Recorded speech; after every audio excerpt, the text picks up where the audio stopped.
સુરતના દિગ્ગજ ઉદ્યોગપતિ વસંત ગજેરા અને ચુન્નીભાઈ ગજેરાને ત્યાં આઈટીના દરોડા પડ્યા છે. સુરત અને મુંબઈ મળીને કુલ 30થી પણ વધુ સ્થળોએ ઇન્કમટેક્સની ટીમો દ્વારા તપાસનો ધમધમાટ શરૂ કરાયો છે. સુરતના કતારગામ, પીપલોદ અને વરાછા જેવા મુખ્ય વિસ્તારોમાં આઈટીના અધિકારીઓ ત્રાટક્યા છે. માત્ર ડાયમંડ જ નહીં પરંતુ રિયલ એસ્ટેટ અને શિક્ષણ ક્ષેત્રે સાથે સંકળાયેલી ઓફિસો પર પણ તપાસ ચાલી રહી છે. ગજેરા ગ્રુપની સ્કૂલની ઓફિસ, ડાયમંડ યુનિટ અને રિયલ એસ્ટેટની ઓફિસો ખાતે દસ્તાવેજોની ચકાસણી કરવામાં આવી રહી છે. સૂત્રોના જણાવ્યા અનુસાર મુંબઈથી આવેલી આઈટીની વિશેષ ટીમો આ ઓપરેશનમાં જોડાઈ છે. ટેક્સ ચોરીની મોટી આશંકા હેઠળ આ સર્ચ ઓપરેશન હાથ ધરવામાં આવ્યું હોવાનું મનાઈ રહ્યું છે. સુરતના હીરા બજાર અને બિલ્ડર લોબીમાં આ સમાચાર વહેતા થતાં જ ફફડાટ વ્યાપી ગયો છે.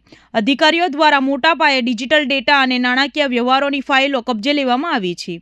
હજુ પણ તપાસ ચાલુ છે અને આગામી કલાકોમાં આ દરોડા કેટલું બેનામી નાણું કે વાંધાજનક દસ્તાવેજો મળ્યા છે તેની વિગતો બહાર આવી શકે છે.